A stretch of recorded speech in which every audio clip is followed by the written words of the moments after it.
Welcome back to our channel. हम पढ़ रहे हैं आपका सेल चैप्टर को, जिसमें हम ऑलरेडी 2 वीडियोस को कर चुके हैं। अगर आप चैनल पर नए हैं तो आप जनरल साइंस की प्लेलिस्ट नाम से आपको मिल जाएगी, जनरल साइंस की प्लेलिस्ट। उसमें आप जाकर वीडियोस को देख सकते हैं। फर्स्ट वीडियो से आप देखना शुरू करेंगे। सेल में हम बहुत सारी चीजों को कवर कर चुके हैं। वीडियो में आगे बढ़ने से पहले मैंने जो आपको पढ़ाया है, मैं उससे आपसे कुछ क्वेश्चन करना चाहती हूँ। आपने मुझे बताना है जो आपका सेल थ्योरी कोशिका सिद्धांत स्वान और स्लाइडर ने दिया था, उसका रूपांतरित रूप किसने दिया। बाद में वो कौन से वैज्ञानिक है जिसका उन्होंने रूपांतरण किया, थोड़ा उसमें मॉडिफिकेशन किया और एक नया कोशिका सिद्धांत दिया। तो वो आपने मुझे बताना है वो कौन से साइंटिस्ट हैं, और आपने ईयर भी बताना है कि कौन सी सन में किया था। चैनल पर नए हैं तो जनरल साइंस की प्रिपरेशन के लिए चैनल को सब्सक्राइब और चैनल को दूसरों के साथ शेयर कीजिए। यहाँ पर आपको हर एग्जाम के लिए general science, complete general science, कोई कॉस्ट नहीं है। चैनल न्यू है, सिर्फ आपने चैनल को सब्सक्राइब कर सपोर्ट करना है। कंप्लीट जनरल साइंस हम आपको करा के देंगे। ज्यादा से ज्यादा दूसरों के साथ शेयर करें, ज्यादा से ज्यादा सब्सक्राइब करें, वीडियो को लाइक करें।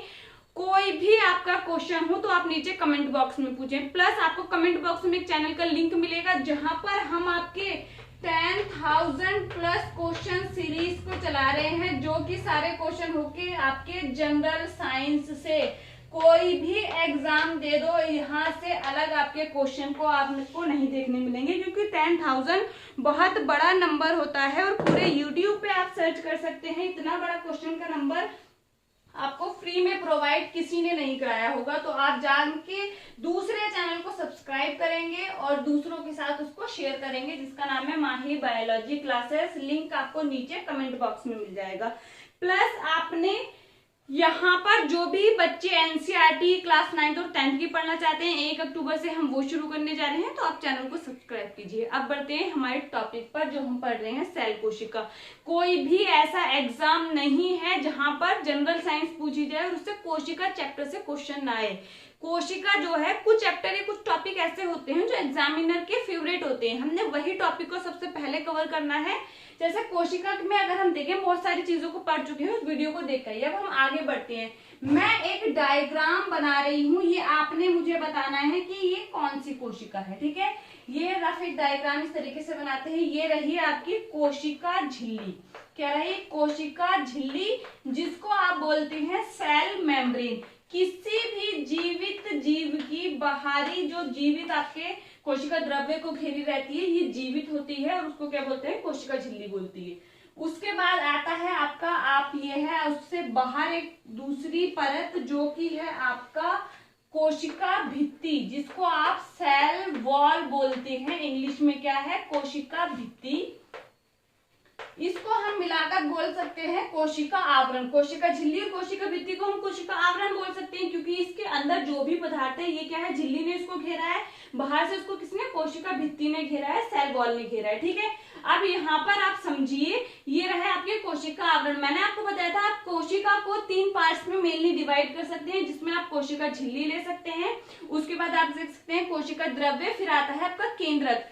केंद्रक किसी भी कोशिका का नियंत्रण पार्ट होता है, मतलब वो कंट्रोल करता है पूरी कोशिका को। जैसे हमारे शरीर में हम देखते हैं, हमारी पूरी बॉडी को कौन कंट्रोल करता है? हमारा ब्रेन, मस्तिष्क करता है। ठीक है, तो उसी तरीके से सेल को जो कंट्रोल करता है वो क्या है? केंद्रक। केंद्रक रहा यहाँ, ये रहा। ठीक है, मैं 2 कोशिका बना रही हूँ, आपने बताना है, गोल बना लें।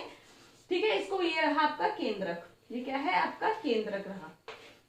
सब चीजें डिटेल में पढ़नी है, कोई भी चीज छोड़नी नहीं है। जब आप कंपटीशन की प्रिपरेशन कर रहे हैं तो आपको कोई भी एक बात पूछी जाए, आपको बोला जाए प्रोकैरियोटिक कोशिका, तो आपके माइंड में 4 से 5 पॉइंट आपके माइंड में घूमने चाहिए। अगर आप एक कंपटीशन की प्रिपरेशन करें, जैसे आप प्रोकैरियोटिक कोशिका किसी ने नाम लिया, आपके माइंड में एकदम से आया, इसमें क्या होता है? वास्तविक केंद्रक नहीं होता, केंद्रक में केंद्रक झिल्ली नहीं होती, इसमें कोई भी कोशिकांग नहीं पाया जाता। ये सबसे पहले इनमें क्या है? जीवाणु रखे गए हैं। जगत मोनेरा के अंदर सारे प्रोकैरियोटिक जीव हैं, एक कोशिकीय होते हैं। मतलब कई सारे पॉइंट्स आपके माइंड में एट द मोमेंट आने चाहिए, तभी आप किसी कॉम्पिटिशन की प्रिपरेशन अच्छे से, आपकी प्रिपरेशन सही मोड पे जा रही है। ठीक है, आप समझिए, ये है आपका केंद्रक। केंद्रक को आप थोड़ा बड़ा भी बना सकते हैं। मैं यहाँ पर एक रफ डायग्राम आपको बना के दिखा रही हूँ। ये है आपका केंद्रक।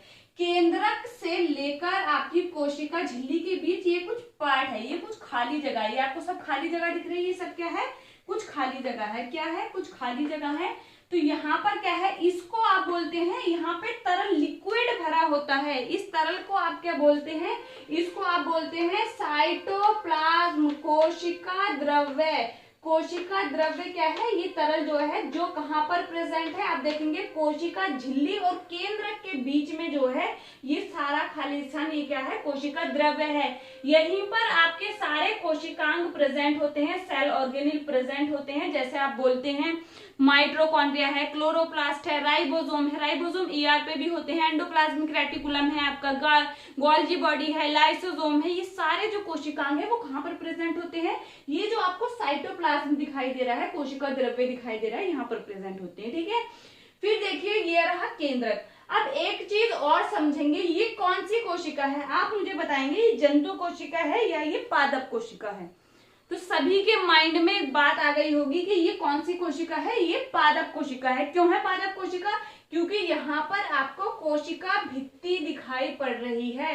कोशिका भित्ति किसका लक्षण है, आपकी पादप कोशिका का लक्षण है, कोशिका भित्ति, सेल वॉल। तो ये कौन सी कोशिका हुई, पादप कोशिका हुई। ठीक है, अब एक और डायग्राम बना लेते हैं। यहाँ ये रही आपकी कोशिका झिल्ली, ये रहा, देखिए इसीलिए यहाँ पर जो केंद्रक है वो थोड़ा साइड में बना है। क्यों, क्योंकि यहाँ पर बहुत बड़ी रिक्तिका प्रेजेंट होती है, वैक्यूल प्रेजेंट होती है, आपकी पादप कोशिका में बहुत बड़ी रिक्तिका प्रेजेंट होती है। सब पढ़ेंगे, आप अच्छे से इस चीज को समझिए। बस यहाँ पर थोड़ा वो क्या करती है, केंद्र को पुश कर देती है। जब कोई शक्तिशाली इंसान किसी कमजोर के पास खड़ा होता है तो या तो वो अपने आप ही साइड हो जाता है या वो खुद उसको पुश कर देता है। अगर इस तरीके से हम समझे तो वो केंद्र क्या है, साइज में छोटा होता है, राजधानी बड़ी होती है, इसलिए वो ज्यादा यहाँ पर क्या है, स्थान घेरती है, और केंद्र इसलिए थोड़ा साइड होता है। अब यहाँ पर देखिए ये क्या रही है, आपकी कोशिका झिल्ली रही है। क्या रही, कोशिका झिल्ली रही है। क्या, कौन सी कोशिका बना रहे हैं हम, जंतु कोशिका बना रहे हैं। जंतु कोशिका का बाहरी आवरण क्या होता है, आपका कोशिका झिल्ली होती है, क्योंकि यहाँ पर कोशिका भित्ति नहीं पाई जाती। आपसे क्वेश्चन भी पूछा जाता है कि जंतु कोशिका और पादप कोशिकाओं में असमानताओं पर सबसे स्पष्ट लक्षण कौन सा होता है, तो आप चुनते हैं पादप, उसकी कोशिका भित्ति। पादप कोशिका में कोशिका भित्ति उपस्थित होती है, जबकि जंतु कोशिका में ऐसा नहीं होता। फिर देखिए यहाँ पे ये रहा इसका केंद्रक। ठीक है, मस्तिष्क, कोशिका का मस्तिष्क क्या होता है, केंद्रक होता है। ये रहा केंद्रक, ये है केंद्रक, न्यूक्लियस। फिर ये वाला जो पार्ट है आप देखिए, यहाँ से यहाँ तक, यहाँ से यहाँ तक, ये सब केंद्रक से लेके केंद्रक झिल्ली तक, केंद्रक से लेके केंद्रक झिल्ली तक, ये क्या है आपका साइटोप्लाज्म है, कोशिका द्रव्य है। समझ में आया, क्या है, साइटोप्लाज्म है, कोशिका द्रव्य है। ये चीज सबको समझ आई। अब एक इंपॉर्टेंट चीज है, इंपॉर्टेंट क्वेश्चन आपने ध्यान रखना है। यहाँ पर देखिए जो न्यूक्लियस है, इसके अंदर भी बहुत सारे कुछ न्यूक्लियस के पदार्थ प्रेजेंट होंगे। जैसे कोशिका के साइटोप्लाज्म में हम देख रहे हैं, यहाँ पर कोशिकांग होते हैं, बहुत सारी चीजें होती हैं। इसी तरीके से न्यूक्लियस के अंदर उसके पदार्थ प्रेजेंट होते हैं। प्लस उसमें क्या होता है, कि लिक्विड होता है, जिसको आप बोलते हैं केंद्रक द्रव्य, ये न्यूक्लियोप्लाज्म बोलते हैं। केंद्रक द्रव्य न्यूक्लियोप्लाज्म बोलते हैं। अब एक चीज को समझेंगे, जब आप साइटोप्लाज्म के साथ न्यूक्लियोप्लाज्म या न्यूक्लियस को प्लस करके तब इस पूरे पार्ट को आप क्या बोलेंगे, प्रोटोप्लाज्म बोलेंगे, जीव द्रव्य बोलेंगे। आपसे पूछा जाता है जीव द्रव्य क्या है। सबसे इंपॉर्टेंट चीज तो यह है कि फिजिकल बेसिस ऑफ लाइफ। आप एक चीज को समझिए, जो भी सारी जैविक क्रियाएं होती है, अगर किसी व्यक्ति की मौत होती है, हम सुनते हैं कि उसकी डेथ हो जाती है, तो वास्तव में क्या डेथ होता है, उसका प्रोटोप्लाज्म डेथ हो जाता है। सेल का प्रोटोप्लाज्म ही काम करना बंद कर देता है। जब सेल डाई हो गई तो उसका क्या होगा, आप इंसान भी मर जाता है। हम पढ़ते हैं आज भी, हम सब, आप सब जानते हैं कि प्रोटोप्लाज्म का केमिकल फॉर्मूला क्या है, कौन कौन से रासायनिक कंपोनेंट से बने होते हैं, कितनी मात्रा में होते हैं। लेकिन फिर भी उसको बनाकर कोई भी ऐसा नहीं है कि ऐसा कोई चमत्कार हो जाए कि उसको आप बना नहीं सकते। आप प्रोटोप्लाज्म से जो डेथ होती है उसको आप ये नहीं बोल सकते कि आप फिर से लाइफ क्रिएट कर सकते हैं, प्रोटोप्लाज्म में कुछ चेंज करके अमर कर सकते हैं। तो इस चीज के पीछे क्या है, ये सभी को पता है, सबकी अपनी अपनी आस्था है। ठीक है, तो यहाँ पर आप समझेंगे, सिर्फ आपने ये चीज देखनी है, प्रोटोप्लाज्म, जिसको आप जीव द्रव्य बोलते हैं, प्रोटोप्लाज्म। प्रोटोप्लाज्म क्या होता है, जब आप केंद्रक के साथ प्लस करते हैं आपका कोशिका द्रव्य, कोशिका द्रव्य और केंद्रक को मिलाकर आप क्या बोलते हैं, प्रोटोप्लाज्म बोलते हैं। जब प्रोटोप्लाज्म में से आप माइनस कर देते हैं केंद्रक को, तब वो क्या रह जाता है, सिर्फ और सिर्फ कोशिका द्रव्य रह जाता है। इंपॉर्टेंट क्वेश्चन है, बार बार एग्जाम में रिपीटेड क्वेश्चन है, ये भी ध्यान रखना है, ठीक है। अब देखिए हम बाहर से अंदर की तरफ पढ़ते हुए चलते हैं। सबसे पहले हमने क्या पढ़ा, कोशिका भित्ति को देखा कि पादप कोशिका में कोशिका भित्ति होती है। कोशिका भित्ति पादपों की हम बचपन से पढ़ रहे हैं, किसकी बनी होती है, सेल्यूलोज की बनी होती है। आप समझिए सिर्फ कोशिका भित्ति पादपों में भी नहीं होती, दूसरे जीवों में भी होती है, लेकिन हम देखते हैं सबसे अभिलक्षण किसका है, ये पादप कोशिका का है। अब समझिए हम पढ़ते हैं, सबसे पहले आप एक एक करके बाहर से अंदर की तरफ आएंगे। कोशिका भित्ति, कोशिका झिल्ली, फिर आता है आपका साइटोप्लाज्म, उसमें उपस्थित कोशिका, फिर लास्ट में आता है केंद्रक। यही सीक्वेंस को हम फॉलो करेंगे। फर्स्ट देखेंगे, आप देखें कोशिका भित्ति। जो भी एग्जाम के पॉइंट ऑफ व्यू से इंपॉर्टेंट है वो सारी चीजें आपको करा दी जाएंगी, जिसको आप क्या बोलते हैं, सेल वॉल बोलते हैं। इंग्लिश में क्या बोलते हैं, सेल वॉल बोलते हैं। कोशिका भित्ति, पादपों की सबसे बाहरी आवरण क्या है, कोशिका भित्ति। कोशिका भित्ति दृढ़, मतलब आपका रिजिड होती है, दृढ़ होती है, और ये क्या करती है, कोशिका को एक निश्चित आकार देती है, क्योंकि क्या है, ये दृढ़ होती है, निश्चित होती है। आपको पता है कि कोशिका भित्ति आप देखते हैं सेल्यूलोज की बनी होती है। सेल्यूलोज क्या है, एक प्रकार का कार्बोहाइड्रेट है। आप देखेंगे पॉलीमर है ग्लूकोज का, तो सेल्यूलोज क्या है, आप देखते हैं एक प्रकार का कार्बोहाइड्रेट है, तो वो क्या है, रिजिड है, दृढ़ है। और सबसे इंपॉर्टेंट चीज कि ये मृत है। अभी मैंने कोशिका झिल्ली आपको बताई कि वो क्या है, जीवित है, लेकिन कोशिका भित्ति क्या है, आपकी मृत है। एक और इम्पोर्टेंट चीज याद रखनी है, कोशिका भित्ति का निर्माण कैसे होता है। जो आपका प्रोटोप्लाज्म है, जो जीव द्रव्य है, उसमें क्या होता है, उपापचय क्रियाएं हो रही होती हैं, क्योंकि वही क्या है, जीवन का भौतिक आधार है। ये क्या है, जीवन का भौतिक आधार है, फिजिकल बेसिस ऑफ लाइफ। वहां पर बहुत सारी रासायनिक क्रियाएं चल रही हैं। उन क्रियाओं के स्वरूप जो भी वेस्ट मटेरियल बनता है वो कोशिका में जमा होता जाता है, उससे क्या बन जाती है, आपकी कोशिका भित्ति बन जाती है। एग्जाम का क्वेश्चन है, इंपॉर्टेंट क्वेश्चन है और अच्छा क्वेश्चन है, ठीक है। अब समझ आया कोशिका भित्ति क्या है। कोशिका भित्ति कोशिका का सबसे बाहरी दृढ़ आवरण होता है, जिसका श्रावण स्वयं कोशिका करती है। लिख लीजिए, कहीं आप बाद में इसको भूल जाएं। कोशिका भित्ति, कोशिका भित्ति कोशिका का सबसे बाहरी, कोशिका का सबसे बाहरी दृढ़ आवरण है, सबसे बाहरी दृढ़ आवरण है। बाहरी दृढ़ मतलब कठोर, रिजिड, दृढ़ आवरण है, जिसका निर्माण स्वयं कोशिका करती है, जिसका निर्माण स्वयं कोशिका करती है। अभी बताया ना कैसे करती है, कैसे करती है, प्रोटोप्लाज्म में जो भी क्रियाएं हो रही हैं उसके फलस्वरूप जो भी पदार्थ बनते हैं उनके थ्रू करती है, जिसका निर्माण स्वयं कोशिका करती है।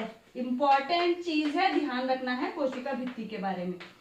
आप समझेंगे यहाँ पर कोशिका भित्ति जो है, देखिए प्लांट्स में कोशिका भित्ति के बारे में, और कोशिका भित्ति क्या है, दृढ़ होती है, इसलिए वो क्या करती है, किसी भी कोशिका को क्या करेगी, एक निश्चित आकार प्रदान करेगी, क्योंकि क्या है, आपका ये दृढ़ है, उसकी वजह से क्या है, कोशिका को आकार मिलता है। और दूसरा तीसरा जो इम्पोर्टेंट पॉइंट है वो क्या है, पादपों में उपस्थित होती है, जबकि जंतु कोशिका में अनुपस्थित होती है। किसी भी जंतु कोशिका में आपकी कोशिका भित्ति देखने को नहीं मिलती, ठीक है। अब समझिए, हम बनाते हैं कोशिका, हम बनाते हैं कोशिका इस तरीके से बना लेते हैं, हेक्सागोनल शेप में। ये रही आपकी कोशिका, ये है निकटतम कोशिकाएं आपस में। यहाँ पर क्या होगा, ये है आपकी कोशिका, आप देख रहे हैं, ये है कोशिका झिल्ली। इसके बाहर क्या होगा, आपको कोशिका भित्ति देखने मिलेगी, इसी तरीके से आवरण देखने मिलेगा कोशिका भित्ति का, सभी में होगा ये, ठीक है। अब यहाँ समझिए, ये क्या है, कोशिका भित्ति है। अब कोशिका भित्ति में ये सिर्फ आपको एक लेयर यहाँ पे प्रेजेंट दिखाई दे रही है, लेकिन एक नहीं होती है, कोशिका भित्ति के भी स्तर पाए जाते हैं, जिसको आप प्राथमिक कोशिका भित्ति बोलते हैं, द्वितीय कोशिका भित्ति बोलते हैं, फिर तृतीय कोशिका भित्ति सभी पादपों में नहीं होती, जहां होती है हम जब आपका पादप जगत पढ़ेंगे वहां पे अच्छे से पढ़ेंगे। इस चीज को अगर हम मैग्नीफाई करें, ये है आपकी कोशिका भित्ति, ये है आपकी कोशिका भित्ति, ये क्या होगी, आपकी प्राथमिक कोशिका भित्ति होगी, ये द्वितीयक होगी। अब इस चीज को समझिए, बाहरी जो है वो क्या है, प्राथमिक है, क्योंकि वो पहले बनी होगी। अभी मैंने आपको बताया ना, प्राथमिक कोशिका भित्ति पहले बनती कहाँ से है, प्रोटोप्लाज्म। प्रोटोप्लाज्म कहाँ प्रेजेंट है, आपका अंदर प्रेजेंट है। तो कोशिका भित्ति पहले कौन सी होगी, बाहर कौन सी होगी, प्राथमिक वो पहले बन गई, लेकिन द्वितीयक क्या होगी, अंदर की तरफ होगी। तृतीयक उससे भी अंदर की तरफ होगी, क्योंकि प्रोटोप्लाज्म का सिक्रीशन जैसे जैसे होता है, जिन जिन प्लांट्स में जिस तरीके से सिक्रीशन होता है, तो अंदर की तरफ बनेंगी ना वो। समझ में आएगी बात, मैंने क्या बोला। जो प्रोटोप्लाज्म अंदर है, हमने बताया कि आपकी कोशिका जो होती है, कोशिका भित्ति का निर्माण स्वयं करती है। कैसे करती है, क्योंकि यहाँ पर जो प्रोटोप्लाज्म है, जीव द्रव्य है, उसमें जो भी उपापचय क्रियाएं होती हैं, उनसे जो पदार्थ बनते हैं, उनका संचय हो जाता है, वो एक जगह पर कहीं इकट्ठे हो जाते हैं, उससे कोशिका भित्ति का निर्माण हो जाता है। अब प्राथमिक कोशिका भित्ति क्या होगी, बाहर होगी, जबकि द्वितीयक कोशिका भित्ति जो होती है वो अंदर की तरफ होगी। कुछ पादपों में तृतीयक कोशिका भित्ति भी पाई जाती है, आपने अभी सिर्फ इतना याद रखना है, वो उससे क्या होगी, सबसे अंदर होगी। ठीक है, अब आप प्राथमिक और द्वितीयक को समझिए। प्राथमिक बनी होती है आपकी, सारे जो बोल रही हूँ एग्जाम के क्वेश्चन है, इंपॉर्टेंट क्वेश्चन है, नोट डाउन करना है। कोई भी सीधे ऐसे बन के नहीं बैठ जाना है मूर्ति, अच्छे से नोट डाउन करना है सबने। प्राथमिक कोशिका भित्ति सेल्यूलोज, हेमीसेल्यूलोज, आपकी पैक्टिन की बनी होती है। सेल्यूलोज, हेमीसेल्यूलोज और पैक्टिन की बनी होती है, और सुबेरिन की बनी होती है। जबकि जब आप द्वितीय कोशिका भित्ति को देखते हैं, जो द्वितीय कोशिका भित्ति है वो आपकी बनी होती है लिग्निन की स्तर से। लिग्निन का जो यहाँ पे सिक्रीशन होता है उससे बनी होती है, ये चीज भी ध्यान रखनी है। अब यहाँ पर समझिए, ये जो कोशिकाएं हैं आपस में, एक हमें पता है पादप क्या है, बहुकोशिकीय जीव है। पादपों में बहुत सारी कोशिकाएं होंगी। अभी मैंने यहाँ पर आपको 3 कोशिकाएं बना के दिखाई, ठीक है। ये क्या है, 3 कोशिकाएं हैं आपकी, यहाँ पर समझिए। तो इनके मध्य यहाँ पर एक सीमेंटिंग लेयर होती है। ये क्या है, एक सीमेंटिंग लेयर है, जिसको आप बोलते हैं मध्य पटलिका, जिसको आप बोलते हैं मध्य पटलिका। ये कोशिका के सीमेंट की तरह कार्य करती है। इंग्लिश में इसको बोला जाता है मिडिल लैमिला। बहुत बार आपको क्वेश्चन दिखेंगे, कोई भी एमसीक्यू बुक आप जब सॉल्व करेंगे तब आपको ये क्वेश्चन दिखेंगे। मतलब पूरी तरीके से भरा हुआ स्थान होता है। ये क्या है, आपकी एक सीमेंटिंग लेयर है, जिसको आप बोलते हैं मध्य पटलिका, मिडिल लैमिला बोलते हैं। मध्य पटलिका जो होती है ये क्या करती है, कोशिका के सीमेंट के कार्य करती है। कोशिकीय सीमेंट भी इसको बोला जाता है, कोशिका के सीमेंट का कार्य करती है। आपसे एक और इम्पोर्टेंट क्वेश्चन पूछा जाता है मिडिल लैमिला के बारे में, वो ये है कि आपका जो मिडिल लैमिला है वो किससे मिलकर बना होता है। तो किससे मिलकर बना होता है, calcium and pectate, calcium and magnesium के पैक्टेट से, कैल्शियम और मैग्नीशियम के पैक्टेट। उसमें भी आपको अगर एक पूछा जाए तब आपने ध्यान रखना है कैल्शियम पैक्टेट। किससे, कैल्शियम पैक्टेट। मुख्यतः किसकी बनी होती है, कैल्शियम पैक्टेट की बनी होती है, कैल्शियम और मैग्नीशियम के पैक्टेट लवण से, जिसमें मुख्यतः आपको पूछा जाए तब आपने कैल्शियम ध्यान रखना है। मध्य पटलिका क्या करती है, 2 कोशिकाओं को, जैसे ईंट होती है ना, 2 ईंटों को आपस में कौन जोड़ता है, सीमेंट जोड़ता है, इसलिए मध्य पटलिका को आप कोशिकीय सीमेंट भी बोलते हैं। इसलिए यहाँ पर उपादान कोशिका में आपको क्या मिलेगी, मध्य पटलिका देखने मिलेगी। एक और इम्पोर्टेंट चीज मैं आपको बता दूं, जब आप देखते हैं एक आम जब कच्चा होता है वो ग्रीन कलर का होता है, एक आम जब कच्चा होता है वो ग्रीन कलर का होता है, लेकिन वो बाद में क्या होता है, पक जाता है, येलो कलर में कन्वर्ट हो जाता है। तो उसमें क्या होता है, आप देखेंगे मध्य पटलिका जो होती है वो डिसॉल्व हो जाती है, वो घुल जाती है। ये भी एग्जाम का क्वेश्चन है, ध्यान रखना है, ठीक है। नेक्स्ट आगे बढ़ते हैं। अब भैया कोशिका भित्ति हमने पढ़ी, सभी को समझ आई बच्चों? कोई भी ऐसा है जिसको ये चीज समझ ना आई हो, तो आप नीचे कमेंट बॉक्स में पूछेंगे, ठीक है। क्वेश्चंस के लिए इसके सारे जो क्वेश्चन है वो कल सुबह 9 बजे आपको मिल जाएंगे दूसरे चैनल पर, उसका लिंक आपको नीचे मिल जाएगा, इसके वीडियो के नीचे आपको लिंक मिल जाएगा। अब कोशिका भित्ति आपको कहाँ कहाँ मिलती है, कोशिका भित्ति आपको मिलती है जीवाणु में भी मिलती है, जीवाणु और कवक में भी, जीवाणु और कवक में भी क्या पाई जाती है, आपकी कोशिका भित्ति पाई जाती है। कवक में भी कोशिका भित्ति पाई जाती है, कोशिका भित्ति पाई जाती है। अब ये चीज इंपॉर्टेंट है, लिखने लायक है, नोट डालकर, कि जो जीवाणु की कोशिका भित्ति होती है वो किसकी बनी होती है, वो पेप्टिडोग्लाइकन की बनी होती है। जीवाणुओं की कोशिका भित्ति पेप्टिडोग्लाइकन की बनी होती है। पेप्टिडोग्लाइकन की बनी होती है, जबकि आप कवक की कोशिका भित्ति देखेंगे तो वो किसकी बनी होती है, काइटिन की बनी होती है। किसकी बनी होती है, काइटिन की बनी होती है। एग्जाम का क्वेश्चन है, ध्यान रखना है। कवकों की कोशिका भित्ति किसकी बनी होती है, काइटिन की बनी होती है। ठीक है, नेक्स्ट हो गया, क्या पढ़ा हमने, कोशिका भित्ति को यहाँ पर पढ़ लिया। अब हम आगे पढ़ेंगे किस चीज को, कोशिका झिल्ली को।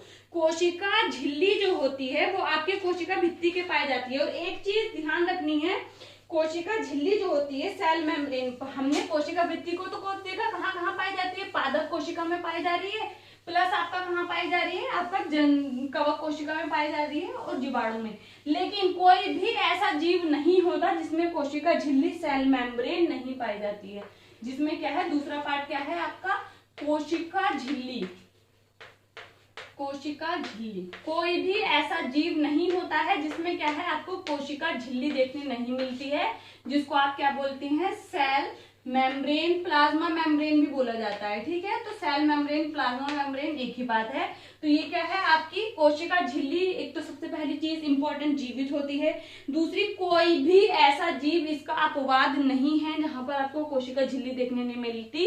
इवन आप देखते हैं प्रोकैरियोटिक और यूकैरियोटिक में बहुत सारे डिफरेंस होते हैं, लेकिन जब बात कोशिका झिल्ली की आती है तो कोशिका झिल्ली में उनमें कोई भी बड़ा अंतर नहीं होता। नीट का क्वेश्चन है, नीट में पूछा जाता है, इस तरीके के क्वेश्चन पहले पूछे जाते थे कि कौन सी कोशिका झिल्ली, और जब आप पादप कोशिका, प्रोकैरियोटिक कोशिका और यूकैरियोटिक कोशिका में किसके मध्य कोई अंतर नहीं देखा जाता है, तब आंसर आपका क्या होता है, कोशिका झिल्ली होता है। क्योंकि वहां पर भी आपकी जो कोशिका झिल्ली है वो लिपिड और प्रोटीन की बनी होती है, यूकैरियोटिक में भी लिपिड और प्रोटीन की बनी होती है, इसमें कोई ज्यादा बड़ा अंतर नहीं देखा जाता है। ठीक है, इंपॉर्टेंट क्वेश्चन है, ध्यान रखना है।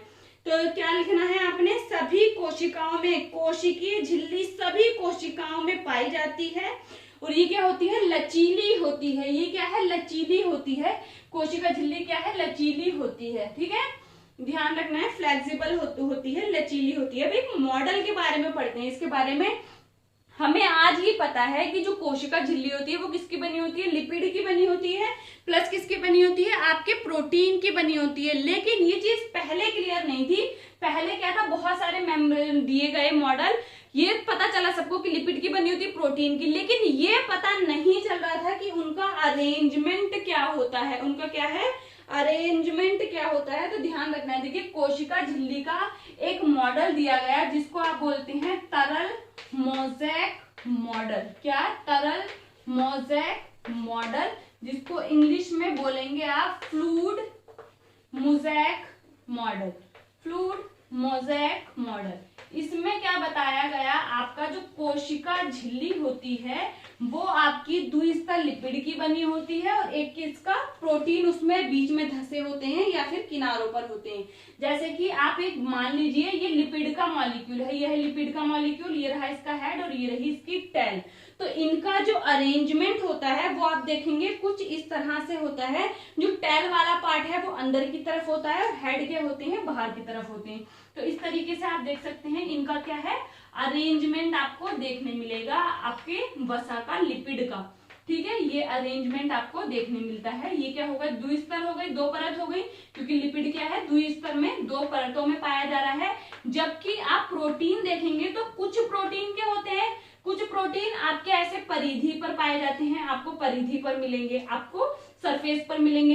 कुछ प्रोटीन आपको अंदर धसे हुए मिलेंगे, और कुछ प्रोटीन ऐसे होते हैं जो अंदर से बाहर की तरफ निकल रहे होते हैं, चैनल का काम कर रहे होते हैं। इससे प्रोटीन से क्या होगा, कोई भी चीज यहाँ से अंदर बाहर आ जा पाएगी, ये चैनल प्रोवाइड कर रहे हैं।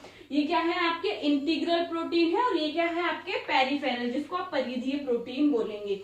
ठीक है, तो यही है आपका तरल मोज़ेक मॉडल, जिसने ये वास्तविक जो अरेंजमेंट है वो बताया गया। और इम्पोर्टेंट चीज ध्यान रखनी है, दो वैज्ञानिकों के नाम, ये किसने दिया था तरल मोज़ेक मॉडल, निकोलसन और सिंगर ने दिया था 1972 में, 1972 में। निकोलसन और सिंगर ने आपका फ्लूइड मोज़ेक मॉडल दिया था। कब दिया था, 1972 में दिया था। निकोलसन और सिंगर ने आपका फ्लूइड मोज़ेक मॉडल दिया, और कब दिया, 1972 में दिया। इंपॉर्टेंट क्वेश्चन है, कोशिका झिल्ली का मॉडल आपसे पूछा जाता है, किसने दिया था? निकोलसन और आपका सिंगर ने दिया था, 1972 में दिया था। अब दूसरी इंपॉर्टेंट चीज समझेंगे, जो कोशिका झिल्ली होती है ये क्या होती है? अर्ध सिलेक्टिवली परमिएबल होती है, मतलब अर्ध पारगम्य झिल्ली होती है। इसमें क्या होता है कि ये चूज करती है चीजों को कि कौन सी चीज अंदर आएगी, कितनी मात्रा में आएगी, कौन सी चीज बाहर जाएगी, कितनी मात्रा में जाएगी। तो ये क्या करती है? वो कौन काम करता है? सेल मेम्ब्रेन करती है, कोशिका झिल्ली करती है। बहुत सारे मेथड से करती है, विसरण से करती है, परासरण से करती है, सक्रिय मेथड होते हैं। अब विसरण और परासरण को देखेंगे तो इसमें किसी एनर्जी की जरूरत नहीं है, लेकिन दूसरे जो मेथड है जिसको हम एक्टिव ट्रांसपोर्ट बोल रहे हैं उसमें क्या होगा? एटीपी खर्च होगा। इसी तरीके से आप देखेंगे छोटे अणुओं का विसरण, परासरण और सक्रिय उससे हो जाता है, लेकिन जब आप बड़े अणुओं की बात करते हैं तब क्या होता है? फैगोसाइटोसिस और पिनोसाइटोसिस, जिसमें सेल क्या करती है? किसी ठोस पदार्थ को लेना होता है। आपने यही वर्ड ध्यान रखने हैं, हिंदी में ध्यान नहीं रखना है। Phagocytosis, pinocytosis. पिनोसाइटोसिस क्या होता है? जब किसी तरल पदार्थ को, किसी बड़े तरल पदार्थ को अंदर लेना होता है तब सेल क्या करती है? उसको अंदर ले लेती है। अगर फैगोसाइटोसिस बोलेंगे तब क्या होता है? किसी जब ठोस पदार्थ को अंदर लेना होता है तब क्या होता है? फैगोसाइटोसिस का यूज करती है। आप समझिए, यहाँ पर हम देखेंगे कोशिकीय परिवहन मतलब क्या है? सेल्यूलर ट्रांसपोर्ट, कोशिकीय परिवहन, सेल्यूलर ट्रांसपोर्ट। इंपॉर्टेंट चीज है, आपने